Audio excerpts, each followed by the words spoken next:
Bueno, muy buenos días para todos. Para mí es un placer poder estar aquí eh, otra vez. Es muy emocionante reunirnos cada año para tener estas discusiones, para crecer, para poder ver cómo se está moviendo la iglesia en cuanto al tema de niños y adolescentes y es muy emocionante poder estar aquí de nuevo compartiendo. Veo caras que ya había visto antes y caras nuevas también. Bueno, a los que no han prendido cámaras ayer porque sí las vi. Pero bueno, estoy muy emocionada. En cuanto a Visión Querigma, como nos decía Solange, em, es un ministerio que nació con, por la necesidad de que la iglesia se fortaleciera en la capacitación, en la formación bíblica y teológica. Entonces nosotros lo que hemos hecho es aportar como ese granito de arena para el fortalecimiento de la iglesia. Porque sobre todo la iglesia rural, porque son los que menos posibilidades tienen de acceder a la formación bíblica y teológica. A veces porque no tienen cómo viajar, a veces porque no tienen los recursos económicos o porque no pueden dejar sus congregaciones o incluso porque no tienen la acreditación académica que requieren los institutos y demás para poder capacitarse. Entonces nosotros nacimos como en ese contexto, yendo a las iglesias para fortalecerlas en el conocimiento bíblico y teológico. Eh, y últimamente, pues los últimos años, el Señor nos ha llevado a que nos enfoquemos principalmente en lo que es el trabajo con las nuevas generaciones.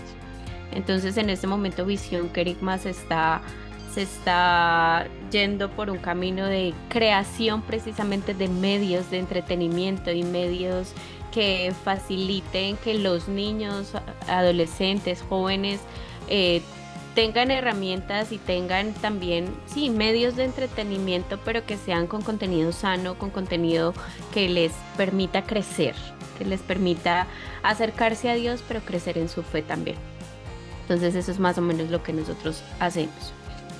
Y hoy les traigo una ponencia respecto a cómo rescatar los valores en la niñez y en la adolescencia. Entonces, desde ayer hemos visto diferentes ponencias en las que hemos hablado de los valores, en las que hemos hablado de la teología de la niñez, hemos hablado de cómo debemos tener en cuenta la perspectiva infantil a la hora de hablar de valores. Y la hermana Wendy nos hizo una exposición bastante interesante respecto a los valores que son, cuáles son la clasificación de valores y demás. Hoy yo me voy a enfocar un poquito y voy a ampliar algunos de los temas que tocó el hermano Moisés también en su exposición acerca de inteligencia emocional u otras estrategias de las cuales disponemos para poder ampliar este tema o poder hacer una educación para la vida, como lo que venimos diciendo que es esta educación en valores, educación para la vida. Les voy a compartir la presentación.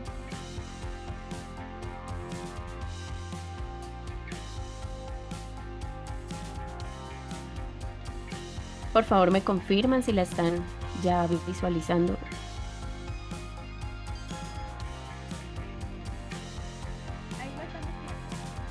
Bien, perfecto. Entonces, vamos a hablar de cómo rescatar los valores en la niñez y en la adolescencia, pero para partir en nuestra exposición debemos tener en cuenta una realidad y es qué concepto de valores vamos a tener.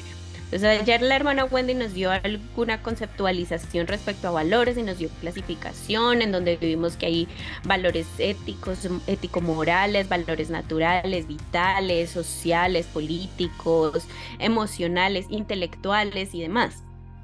Pero para saber cómo rescatar esos valores, porque el hermano Moisés también nos hablaba de cómo se han ido perdiendo los valores en la niñez y en la adolescencia.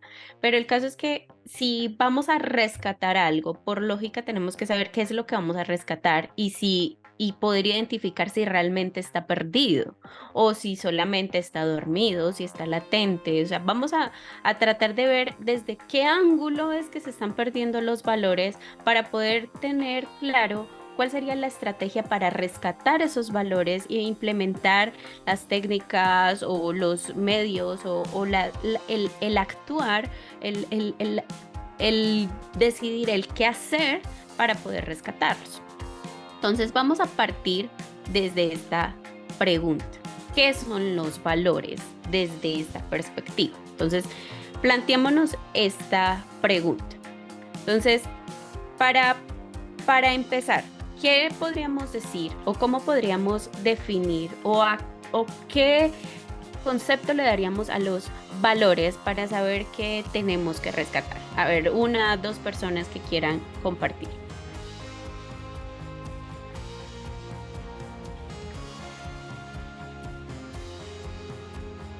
No todos a la vez, de a uno, de a uno.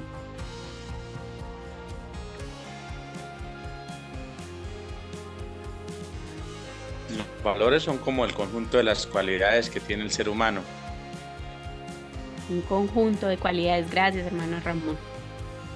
Bueno, vamos a partir de un concepto que nos propone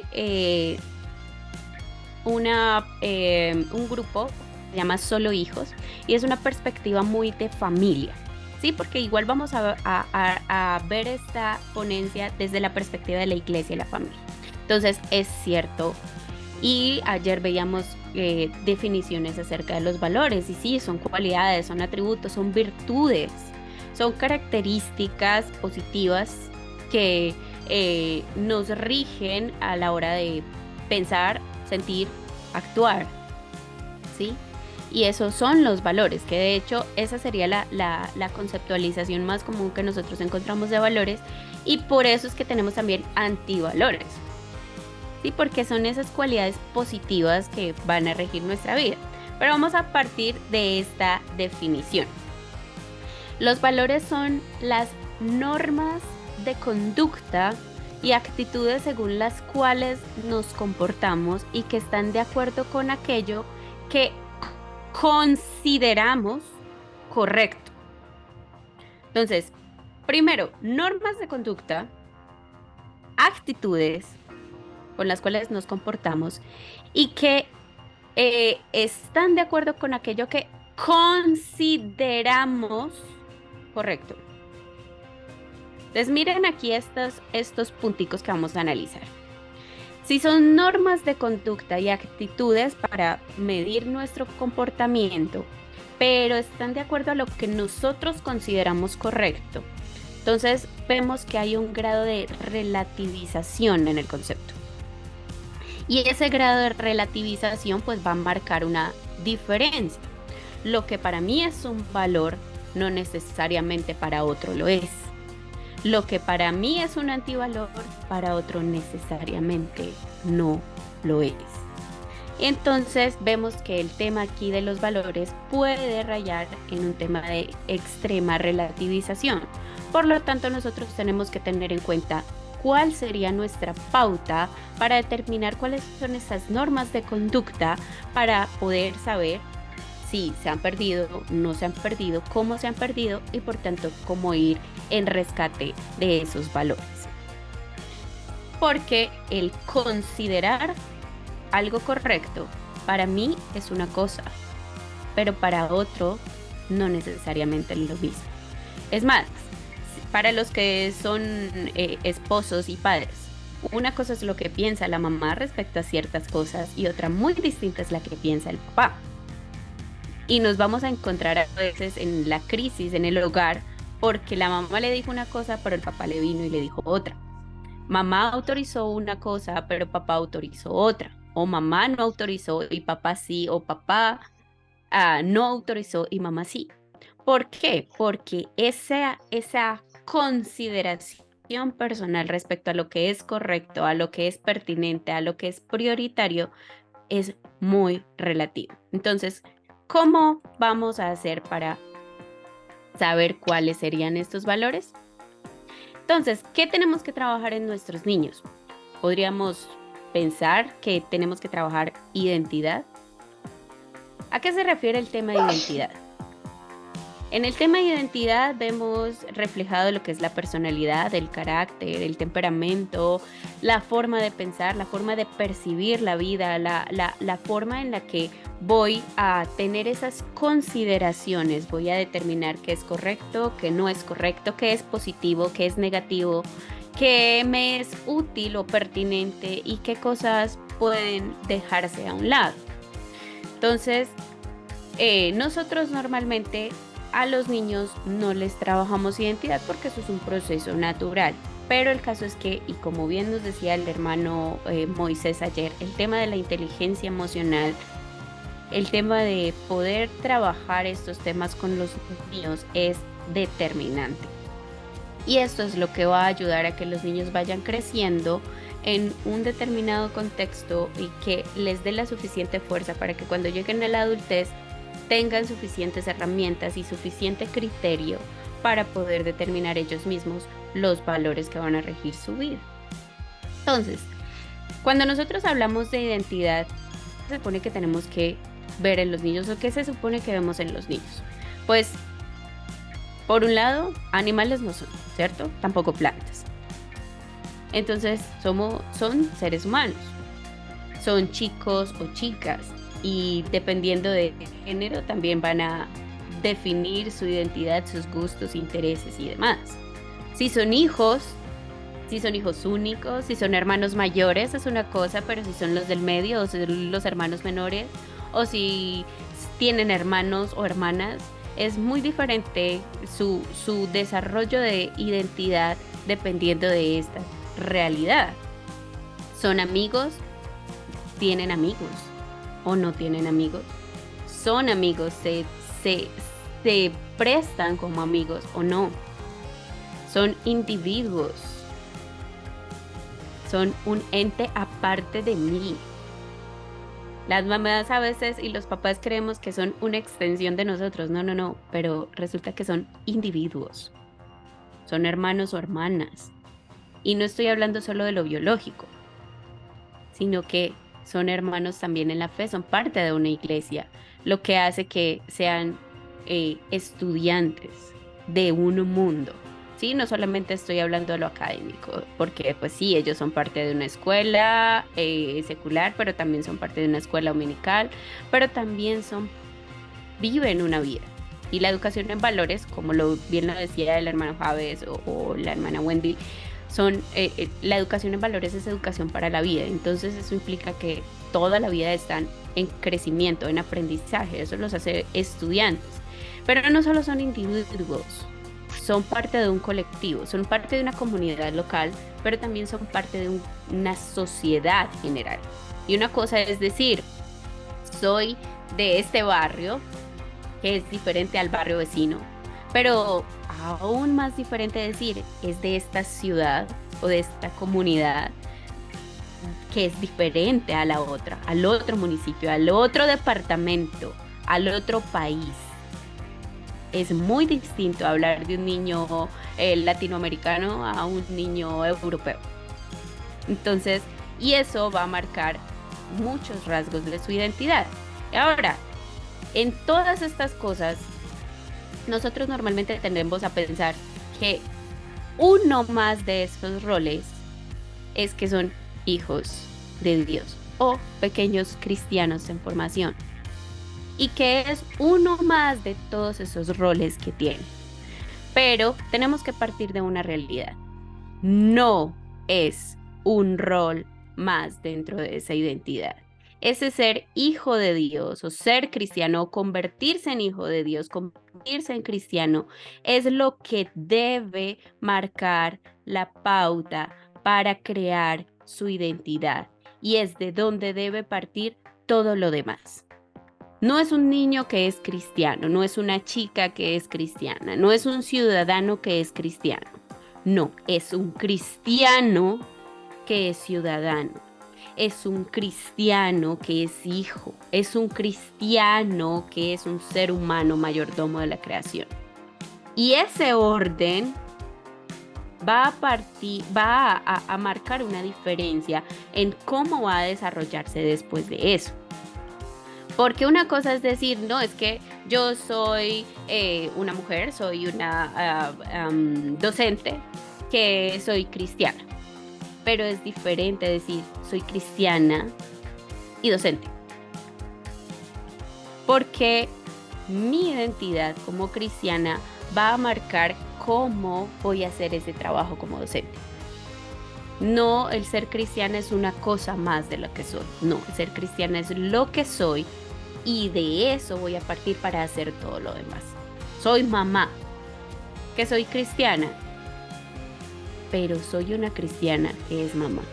¿Cuán diferente podría ser esa perspectiva a la hora de actuar como mamá? ¿Sí? Entonces, teniendo esto en mente, vamos a ver ese tema de la identidad como hijo de Dios o como cristiano que tendríamos que trabajar en los niños y que tenemos que trabajar en nosotros mismos, de que cómo nos va a clarificar cuáles serían nuestros valores o cuál sería nuestra ruta. Entonces, vamos a tomar algunos apartes de la Biblia. Les dice, Dios envió a Cristo para que habite en ustedes y les dé la seguridad de que van a compartir el poder y la gloria de Dios. Nosotros anunciamos a Cristo y con toda sabiduría aconsejamos y enseñamos a todos para que lleguen a ser perfectos como Cristo. Ustedes han aceptado a Jesucristo como su dueño y Señor, por eso deben vivir como a Él le agrada. Tal como se les enseñó, confíen cada vez más en Él y vivan obedeciendo sus enseñanzas para ser cada vez mejores. Para ser cada vez mejores. ¿Qué discurso más común? No sé, a mí me parece un discurso muy común porque todo el tiempo estamos diciendo, y de hecho los colombianos somos muy... uno de los dichos más comunes para nosotros es, no es que es para que sea alguien en la vida, no, hay que ser cada vez mejor. Y entonces es un discurso recurrente. Pero, ¿qué implica todo eso? El tema es que hay cosas que nosotros sabemos y que transmitimos para ser alguien en la vida o para ser cada vez mejores. Pero muchas de esas cosas las sacamos de nuestra experiencia, de lo que hemos deseado, de lo que vivimos, de nuestras pasiones, de nuestros intereses, de lo que nos dice la ciencia, de lo que nos dicen los expertos y demás. Y está bien, es que el Señor es soberano y el Señor nos ha dado la sabiduría y la creatividad para ello. Pero el mismo pasaje continúa diciendo, no se puede negar que son útiles esas enseñanzas humanas, porque al fin y al cabo son enseñanzas humanas y son útiles, porque enseñan acerca de la conducta religiosa, la humildad, el dominio del cuerpo, la salud, la alimentación sana, el buen descanso, etc. Pero lo cierto es que no ayudan a combatir los malos deseos de nuestra naturaleza humana, que es lo que nos hace necesitar a Dios y cambiar nuestra identidad por ser pecadores a ser hijos de Dios restaurados. Y sigue diciendo el pasaje, Dios les dio nueva vida, una nueva identidad.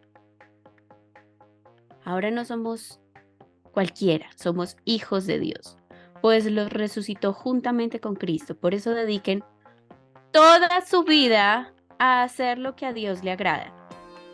Miren lo que dice. No es un domingo en la mañana, un sábado en la noche, no es mientras estoy con los hermanos de la iglesia, no es mientras estoy en el devocional en la casa.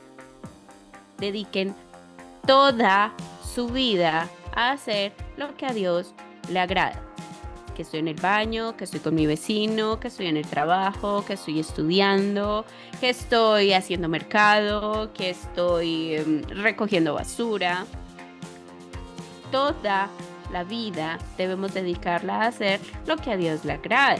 Piensen en las cosas del cielo, donde Cristo gobierna a la derecha de Dios. No piensen en las cosas de este mundo, pues ustedes ya han muerto para el mundo y ahora por medio de Cristo Dios les ha dado vida verdadera. Cuando Cristo venga, también ustedes estarán con Él y compartirán su gloriosa presencia. Todos estos pasajes están dentro de la carta de Colosenses. Ya, si ustedes quieren tomarse más tiempo para leerla detenidamente, pueden sacar y extraer muchas verdades respecto a nuestra identidad como cristianos y qué demanda Dios de nosotros al ser llamados hijos de Dios.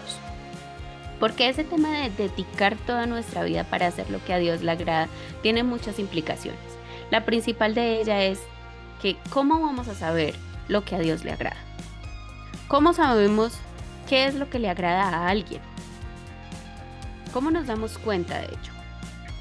Una, dos personas que nos digan. ¿Cómo podemos saber qué le agrada a otra persona?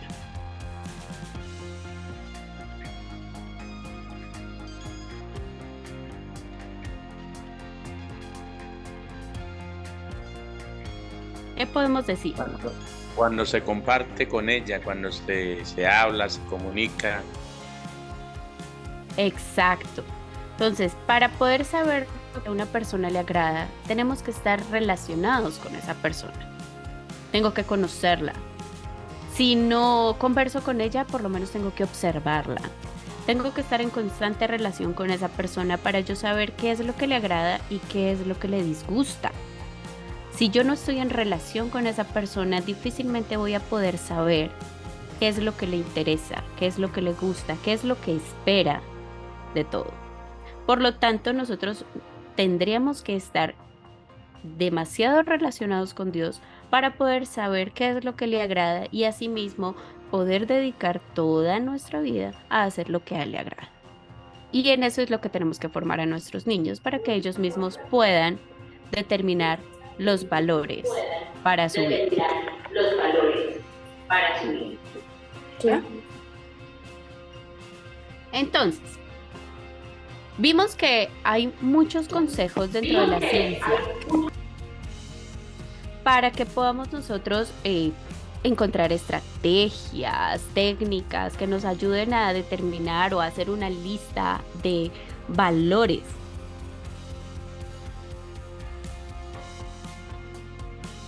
Entonces, vamos a ver algunas de las ciencias, de las teorías que tiene la ciencia humana o el conocimiento humano que nos permiten un poquito, adentrarnos un poquito en este tema de los valores. El hermano Moisés ayer mencionó lo que era la inteligencia emocional. Vamos a hablar de algunas de esas teorías, la inteligencia emocional, el coaching, el hermano Moisés también mencionó el coaching y la educación en valores, que es educación para la vida. Entonces, vamos a traerlo a un vocabulario más cristiano, ¿les parece? Entonces vamos a hablar de un discipulado. Entonces, en ese discipulado hay muchas cosas alrededor. Porque es que ese tema de lo que decía Colosenses es un tema un poquito abstracto, no sé si les parece, porque ese tema con los niños, ay, vamos y les hablamos de la nueva vida y de la nueva criatura y de hacer todo lo que a Dios le agrada. Eso suena muy abstracto para un niño. Y más o menos antes de los 10 años, el niño no va a entender toda esa abstracción que nosotros hablamos. Es que cuando nosotros hablamos de Dios como espíritu, les dará risa y no me creerán, pero les digo, una vez niños dijeron y preguntaron en medio de la clase, si Dios es espíritu, ¿quiere decir que es un fantasma? Porque son niños y el pensamiento tan abstracto no se les va a dar. Y es como dice Solange, hay que hablarles en un lenguaje más sencillo, hay que hablarles en un lenguaje que ellos puedan entender, porque si no, pues no hacemos nada. De nada me gano yo dándoles una exposición, qué sé yo, en chino, en ucraniano en este momento, les doy la exposición en esos idiomas, o vengan y les expongo la Biblia, o le pedimos al hermano Javes que nos exponga la Biblia en griego y la exponemos en hebreo también. Creo que sería un poco difícil para nosotros entender el mensaje si no nos hablaran en nuestro idioma, en un lenguaje que pudiéramos entender. Ahora, todos nosotros hablamos en español, pero somos de diferentes regiones. ¿Se imaginan donde solo usara expresiones antioqueñas? Creo que ahí incluso estaríamos un poquito emproblemados, porque de hecho la forma en la que usamos nuestro lenguaje también va a marcar qué tanto comprendemos del mensaje. Entonces vamos a hablar un poquito de ese discipulado, o que en términos técnicos o teóricos desde la ciencia de hoy le llaman coaching. Lo que pasa es que el coaching es muy nuevo, es muy reciente. Como coaching es del siglo pasado y sus bases las tiene en mucho tiempo atrás, incluso desde el mundo griego o antes del mundo griego. Pero en la Biblia encontramos que hay estrategias que usa el coaching o que tiene el coaching como teoría suya y que realmente están usadas desde tiempos bíblicos. Entonces, ¿qué tenemos que rescatar de allí? Que tenemos que trabajar en los niños que puedan aprender a aprender, que puedan profundizar en su autoconocimiento como aprendices a lo largo de toda su vida. O sea, tienen que poder conocerse a sí mismos. Recuerden que Dios nos ha hecho llamados especiales y a unos determinó para maestros, a otros para evangelistas, a otros para pastores, etc. Dios a todos nos da dones y talentos especiales. ¿Para qué? Para que sirvamos en su creación, para que sirvamos para sus propósitos. Pero, ¿cómo sé yo para qué me tiene Dios? Pues primero tengo que conocerme.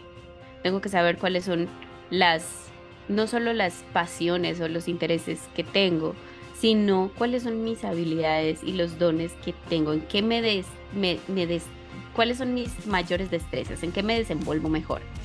Y eso nos puede guiar. Entonces, ¿para qué todo ese autoconocimiento? Para que se puedan articular mejor las necesidades propias. O sea, tenemos que poder identificar qué es realmente una necesidad.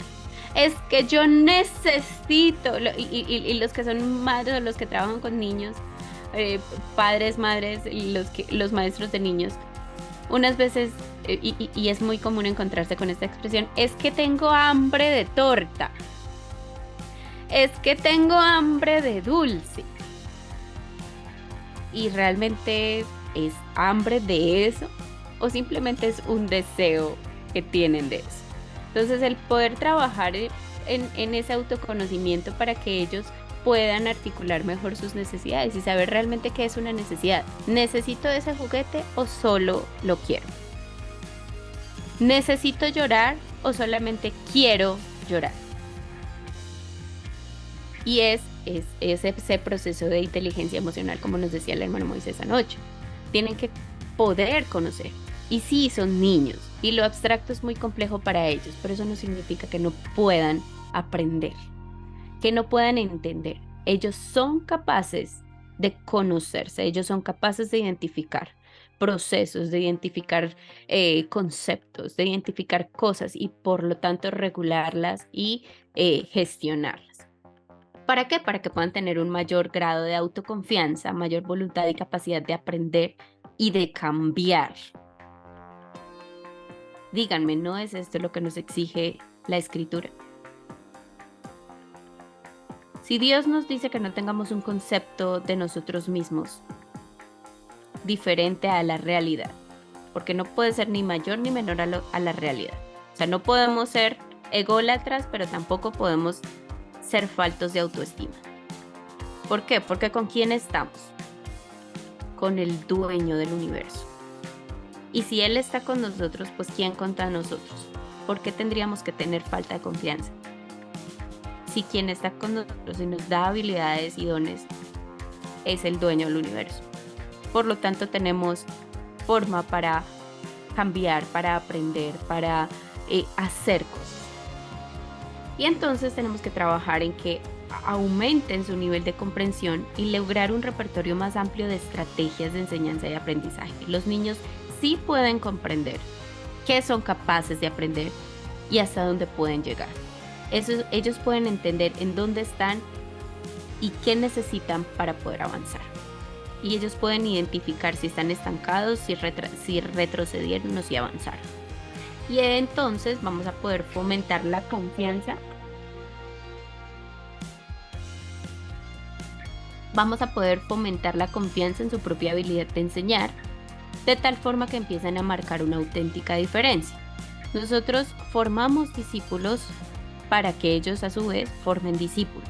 Entonces nosotros estamos en un proceso donde nosotros como adultos tenemos que entregar después el liderazgo a esos niños. Y esos niños a su vez después entregar el liderazgo a la siguiente generación. Es una sucesión constante y lo vemos en la Biblia todo el tiempo, porque Moisés no se queda todo el tiempo dirigiéndole el pueblo. Abraham no siempre es el que lleva la promesa. Abraham se la lleva a Isaac, Isaac a Jacob y Jacob a sus 12 hijos y sus 12 hijos a las 12 tribus. Luego el líder Moisés fue sucedido por Josué y luego vinieron los jueces. Entonces miren, la sucesión también es una enseñanza bíblica y para eso es que tenemos que educar a los niños. No es para que se queden con el aprendizaje o con lo que nosotros les estamos enseñando, porque tenemos que llevarlos a que desarrollen importantes destrezas para toda la vida y que puedan aplicarse en todo tipo de contextos, en su casa, en su estudio, en su trabajo, en su ministerio, en su iglesia local, pero también en su ciudad, que puedan realmente ser ese mundo transformador que Dios espera que nosotros, del cual nosotros seamos parte, esa transformación global. ¿Sí? Pero entonces, ¿cómo lo implemento? ¿Qué es lo que eso requiere de mí? Pues para empezar, no puedo dar algo que no tengo. Si yo voy a educar para que conozcan a Cristo, es porque yo mismo busco conocerlo todo el tiempo. Y yo no puedo motivar a hacer algo que no soy. Si voy a educar para que sean discípulos de Cristo, es porque yo mismo soy discípulo de Cristo. No es una cuestión meramente de exposición, no es una cuestión de vida. Si yo quiero que los niños tengan vida, es porque yo mismo tengo vida y les muestro vida. Si yo no muestro eso, y ya lo hemos visto varias veces, los niños aprenden sobre todo del ejemplo. Entonces, si yo no les muestro, si yo no les demuestro, si yo no testifico de lo que yo les estoy enseñando, difícilmente ellos lo van a tomar como algo que sea pertinente para ellos. Entonces, yo tengo que tener clara esa situación. Y entonces, sigue la cosa. ¿Cómo lo voy a implementar? Pues supongo que ahí nos toca esforzarnos un poquito y salir de nuestra zona de confort. Y no se sale de los mandamientos bíblicos, porque una y otra vez, porque no es solo en Josué 1:9 donde Dios nos dice que nos esforcemos, no, en toda la Biblia Dios nos está demandando esfuerzo, dedicación, disciplina. Y si no fuera así, pues el mismo Jesús no se esforzaría al punto de muerte, porque él se esforzó tanto que él dijo, ay, si yo pudiera pasarme esto, si pudiera saltarme esto, ay, lo agradecería tanto, pero pues al fin y al cabo que no se haga lo que yo quiera, sino lo que tú quieres. O sea, él sabía lo que le esperaba, él se esforzó y él nos dio ejemplo de esfuerzo. Entonces, primero tenemos que salir de nuestra zona de confort. Ahora, en ese salir de nuestra zona de confort, ayer en la exposición se habló del diálogo intergeneracional. Ese diálogo intergeneracional es muy importante, Porque el diálogo intergeneracional, hablando humanamente, podemos tocarlo desde la perspectiva antropológica o sociológica. El diálogo intergeneracional es el que permite la perpetuidad de la cultura, ¿sí? Entonces, pero el caso es que un diálogo no es unilateral. Un diálogo es bilateral y recíproco. Por lo tanto, nosotros tenemos que preguntarnos, ¿qué sé acerca de los niños que me rodean? Y la hermana Marlene preguntó anoche acerca de qué tan importante podría ser conocer las cosas que rodean o a los niños y adolescentes o las cosas que están en tendencia. Pues preguntémonos, ¿qué sabemos acerca de los niños que nos rodean? ¿Conozco lo que les preocupa? ¿Tengo idea de lo que les interesa? ¿Sé por qué les interesa? ¿Qué es lo que le atrae de esas cosas que les interesan? Me he preguntado por sus aspiraciones. ¿Tengo en mente qué tipo de adulto quieren ser? ¿Qué es lo que quieren y por qué es que quieren eso? ¿Qué es lo que se les está mostrando para que ellos tengan unas u otras aspiraciones? ¿Entiendo sus sueños y deseos? ¿O por el contrario soy de los que piensan, ay, pero ¿por qué llora por eso si es una bobada? Porque nosotros muchas veces los vemos llorar porque, qué sé yo, hoy día una de las razones más comunes por las que los adolescentes, hablando de adolescentes, se frustren, es que publiqué una foto y no le han dado ni un me gusta.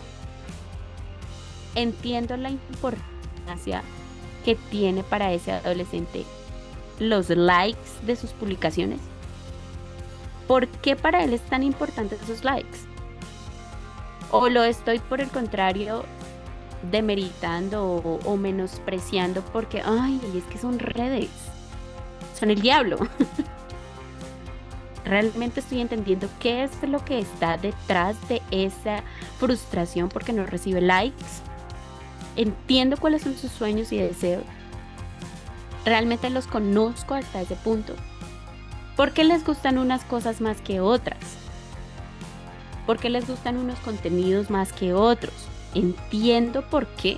Me he puesto a preguntarles sin juzgarlos, sin cuestionarlos o sin condenar su pensamiento por qué les gustan unas u otras cosas. ¿Se han puesto a conversar con ellos? Si hasta los maestros de la ley sacaron tiempo, 3 días enteros, para conversar con un preadolescente que estaba haciéndoles preguntas y diciéndoles cosas, ¿nosotros no vamos a hacer eso? ¿Qué tantas cosas podríamos darnos cuenta en una conversación que tenemos con un niño de 5 años? ¿Cuántas cosas no podríamos darnos cuenta de su vida si nosotros pudiéramos tener ese diálogo intergeneracional? ¿Soy consciente de en qué etapa están esos niños? Porque es que no es lo mismo tener una conversación con un niño de 5 años a tenerla con uno de 9 que está adentrándose en el pensamiento abstracto y uno de 12 o 13 en donde ya el pensamiento abstracto está full. No es lo mismo. ¿Soy consciente de sus necesidades, de sus luchas? ¿Soy consciente de la necesidad que tiene un adolescente? No sé si recuerdan, no sé si alguno estuvo en la exposición el año pasado cuando les hablaba de cómo es el desarrollo del cerebro del adolescente, que se desarrolla por etapas. Son 3 fases de desarrollo en el cerebro adolescente y el adolescente no lo controla. ¿Entiendo eso? ¿Soy consciente de que el despertar hormonal y las emociones son incontrolables para un adolescente y pretendo exigirle que las controle? No las puede controlar, ni siquiera nosotros como adultos las controlamos. Es el Espíritu Santo que nos ayuda a controlarlas. Sí las puedo ayudar a gestionarlas, a identificarlas, a regularlas o a controlarlas. No tenemos cómo controlar. Es el Espíritu Santo quien nos ayuda.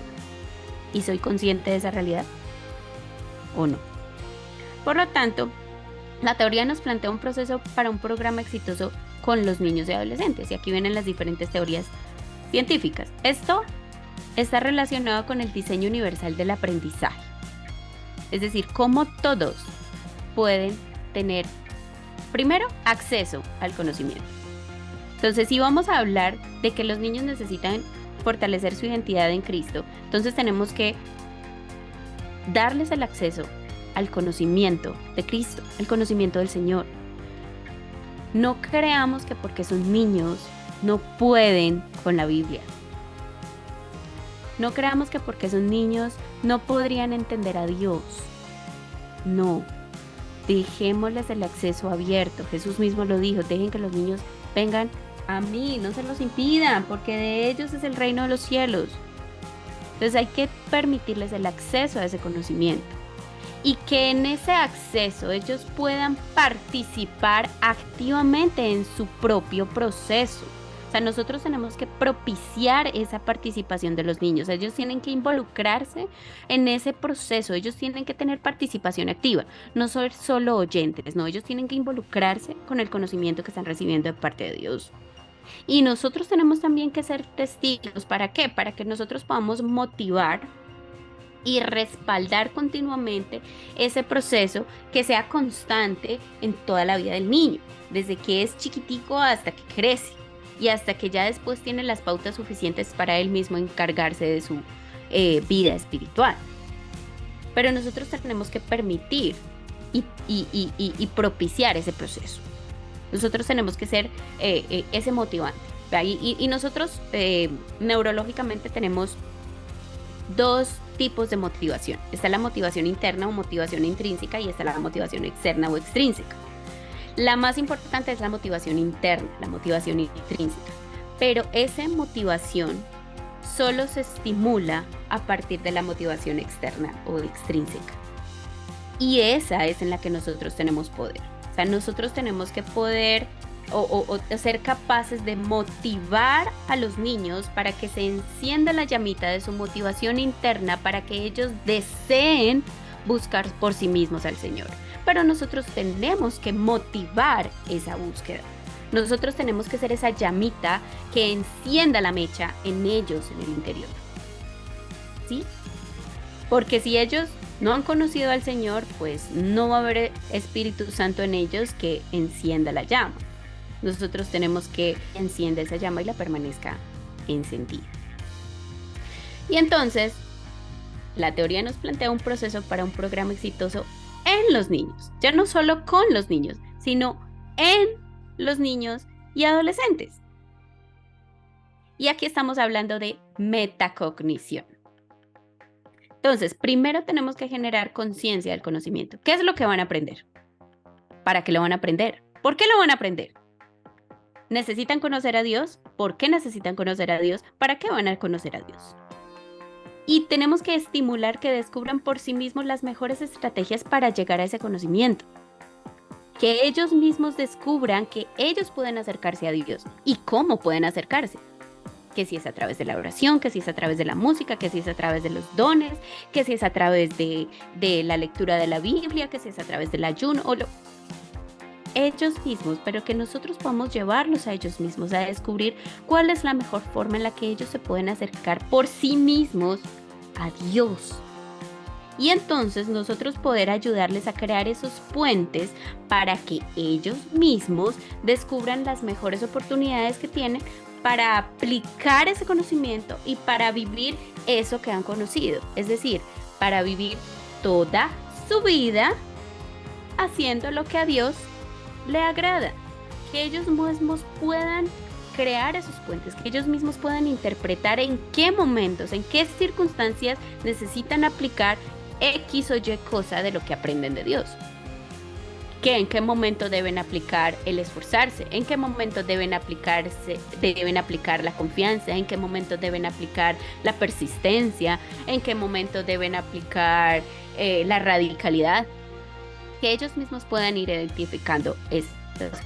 Y entonces la teoría nos plantea un proceso para un programa exitoso para los niños y adolescentes. Ya no solo con los niños o en los niños, sino para los niños. Y entonces es ahí donde viene nuestra labor. Tenemos que poder analizar al grupo o al individuo. poder conocerlos, cuáles son sus intereses, si hay líderes natos, cuáles son las mejores estrategias que funcionan con ellos, si con este grupo me funcionan mejor los títeres, pero con este me funcionan mejor los juegos de rol. Este niño funciona mejor con temas lingüísticos que con temas matemáticos, este me funciona mejor con experimentos científicos que con obras de teatro. Entonces, poder conocer el grupo de esa manera. ¿Para qué? Para que podamos desarrollar autoconocimiento en el grupo o en el niño particularmente. Sí, para que nosotros podamos permitir ese proceso de autoconocimiento y entonces podamos promover la motivación y encender esa llamita interna para que ellos mismos busquen conocer al Señor por sí mismos y entonces podamos crear conciencia para producir crecimiento.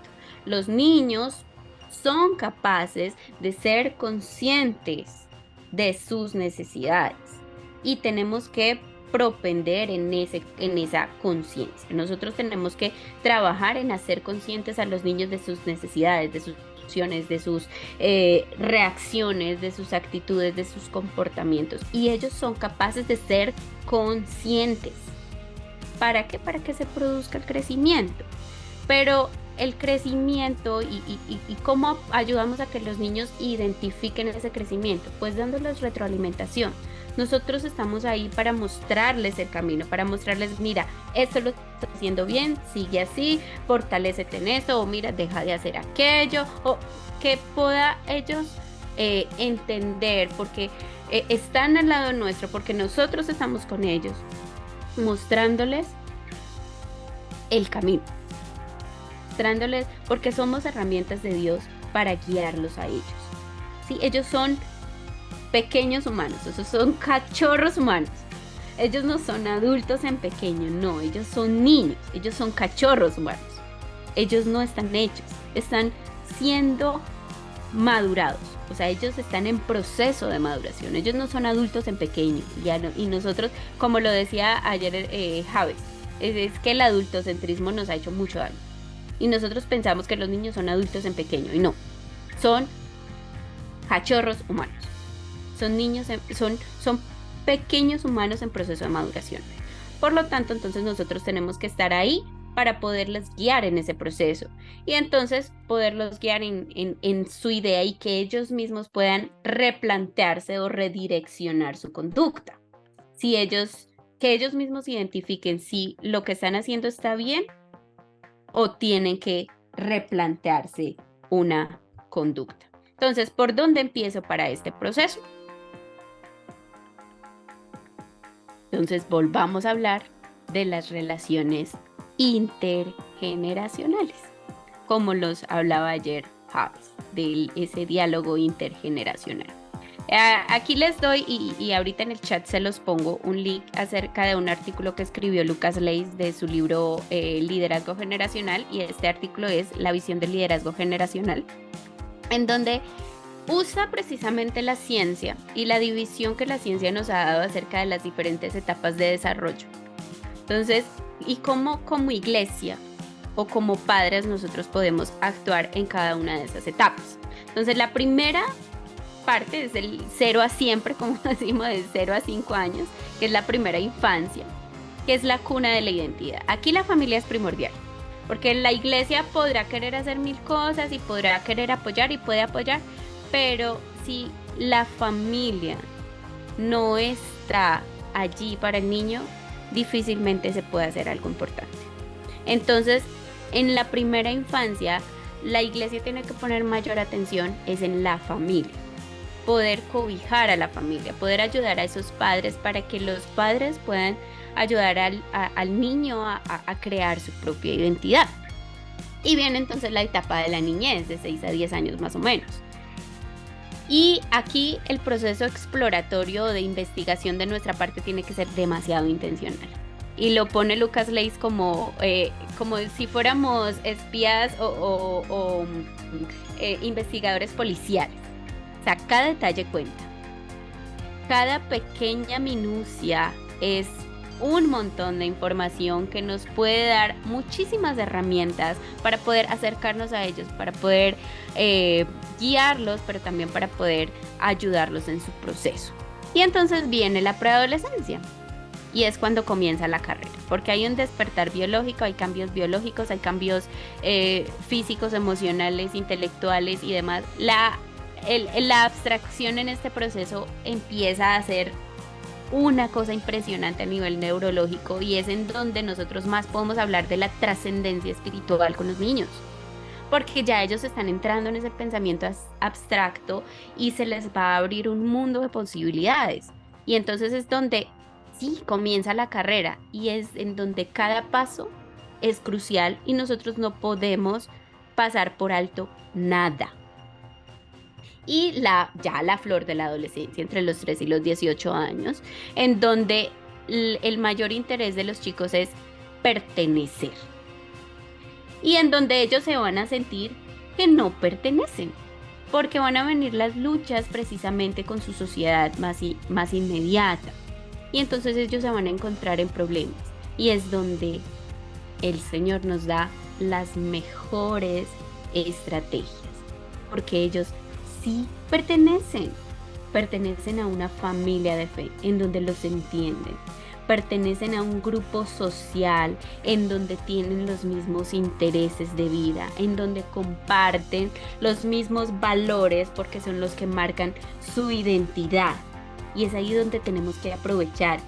Sí, pertenecen a una familia de fe, pertenecen a un grupo social, pertenecen al Señor.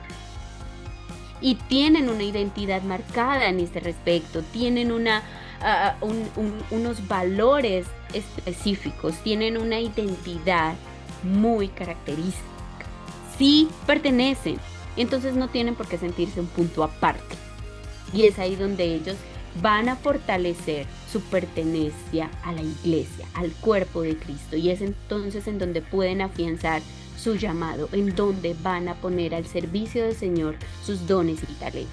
Y entonces viene la juventud, donde ya están esas bases creadas y entonces su autonomía está a flor de piel, en donde ellos mismos, por ellos mismos, van a decidir dedicar su vida o no a Cristo y a hacer todo o solo unas cosas para agradar a Dios.